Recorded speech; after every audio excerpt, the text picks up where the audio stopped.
Hello, welcome to the 47th CL International Film Festival. I'm Laila Kazmi, and I'm so excited to be here today with Rezwan, Shahriar, Sumit, who's joining us from Bangladesh, a director of an endearing film called The Salt in Our Waters. If you haven't watched the film, I would highly recommend going back and watching the film first and then coming to this Q&A after that. Sumit, welcome. Thank you so much, Laila, for having me. It's a great pleasure. Yeah, at another time, we would have loved to welcome you in Seattle, but this is a virtual world we're living in. Excited to have your film in SIFF. Tell me how, it's such a unique and beautiful story. Tell me how the script came together. How did you come to this story? Yeah, so back in 2007, a few months after a cyclone named Cedar hit us, I went to this fishing community for the first time. And I went there as a tourist first because there is also a tiny tourist spot down there in the southern coastal Bangladesh. And I went there with my friends who are also fellow undergrad students, and we were not very much aware of the real scenario back then. And I was only 22, you know. But I had my camera on me, and I decided to step outside the tourist bubble and explore the coastline a little bit. And that is when I saw the real destruction that Cedar had left behind. And but at the same time, I also saw how the fishermen and their families were turning things around. They had already started rebuilding. They were going back straight into the ocean. And so what inspired me first and foremost was their resilience, their character. Um, that was hugely inspiring to me, and I remembered this very specific image of a wooden boat with a shallow engine on it going straight into the ocean, and when they cross the three waves, when they cross the third wave, the boat go almost 90-degree up, and feels like, oh my God, they're going to fall into the water, but they don't. Um, and this they do it on repeat every day. And I started to read about them, and also, of course, befriend them, talk with them, and study them, and eventually put the script together. I didn't do all this right away, of course. I came back to Dhaka. I was in business school back then. I finished business school. I had a job. But when I went to film school at NYU, New York University, that's when my professors asked me to write a feature script. But they also told us that try to make your feature story, uh, try to set it in your own culture. Because this is your first project, if you set it in your own culture, it will feel rooted, it will feel grounded. So why don't you do that? So that we all like started to, you know, explore, go through our notebooks, and I was like, okay, this is, and I was instantly like drawn to back to my experience during Cedar or post Cedar, and I started writing about them. And this script also got you in a pretty amazing fellowship, the Spike Lee Fellowship. Was that after? Was based on this script, correct? Yeah. And so, what was So that experience like? Did you get to work with Spike Lee, or did you get advice from him? yeah, so this happened back in 2016 January. Um, the Spike Lee Fellowship comes with a writing grant and also one-to-one meetings with Spike Lee. So I had three mentoring sessions with Spike, and I feel like the most important thing he told me was that he warned me about the fact that I was really getting myself into a really challenging project. He told me that you're shooting your first feature in Bangladesh, not even in the city, but in a very remote place, 11 to 12 hours away from Dhaka. And during monsoon, on boats uh, in the ocean. So you have to surround yourself with people who are way more experienced than you. Try to make sure that this is not like turns into a project like an experimentation you do with your film school friends.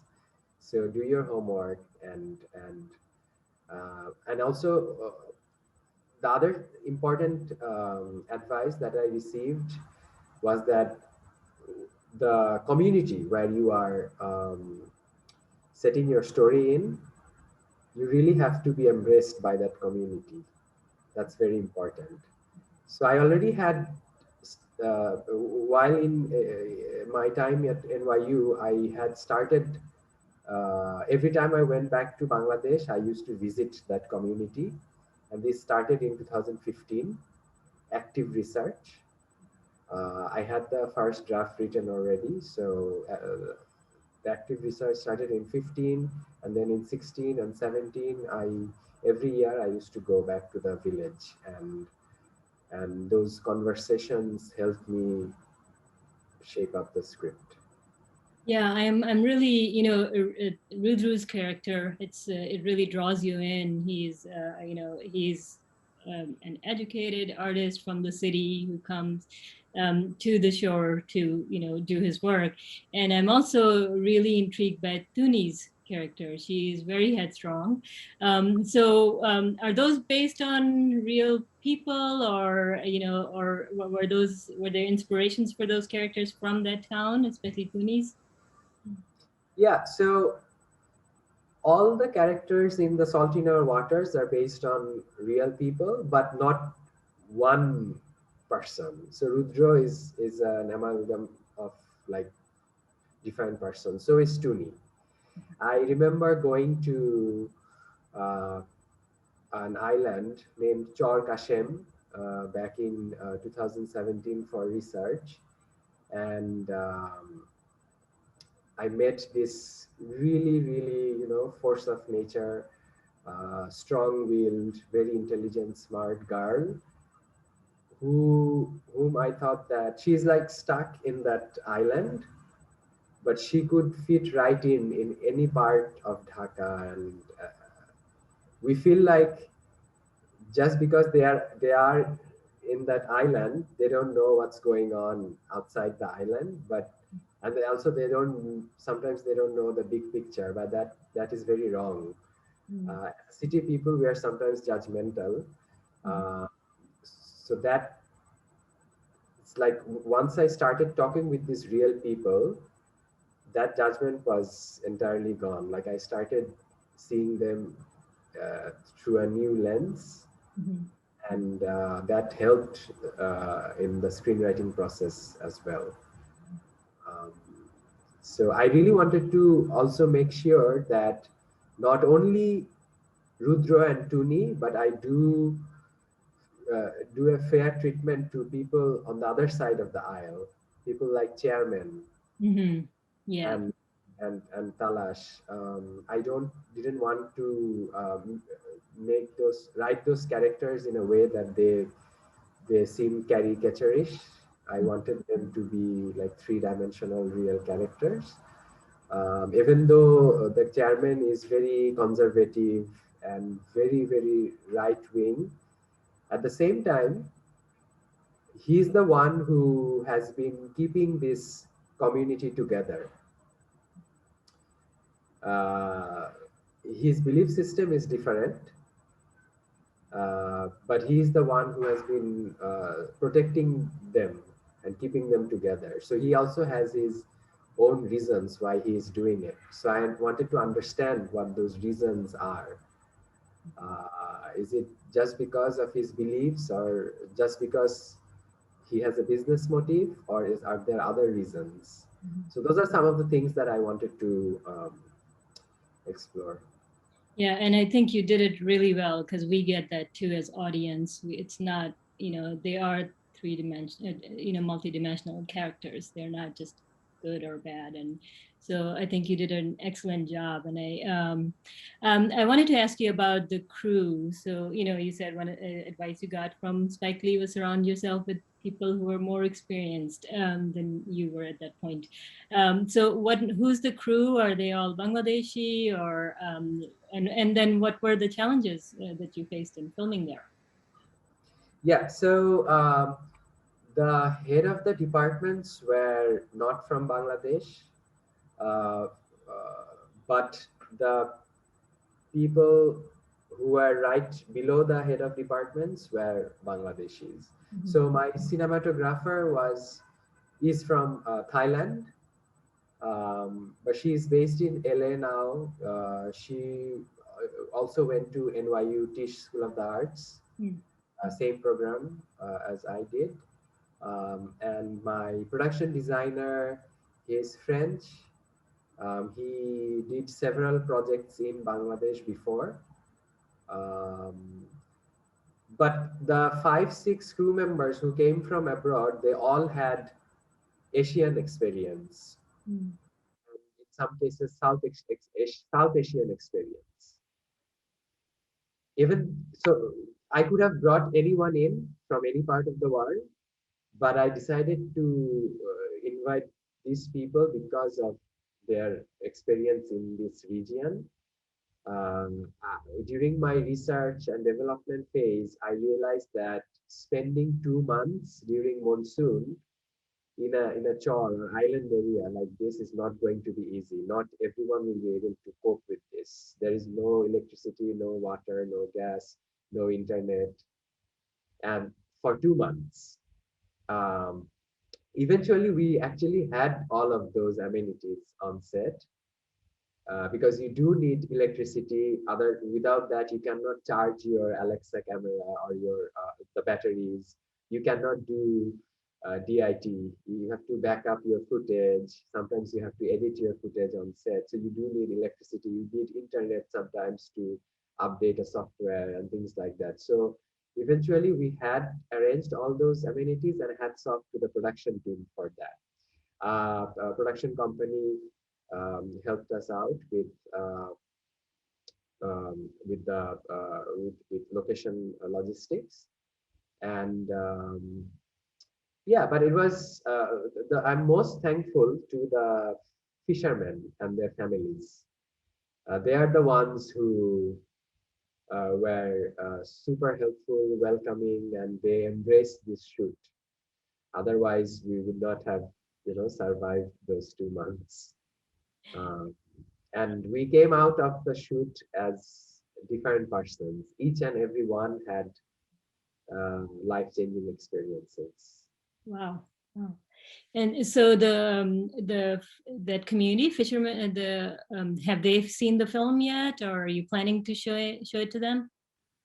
Yeah, so they haven't seen the film yet. I mean, they would have. I would have shown the film to them if there was no pandemic. Mhm. I was supposed to show it to them last year, and then the pandemic came, and we had to postpone it. And I have been postponing this screening, like I have done it like countless times, and they are all very impatient now.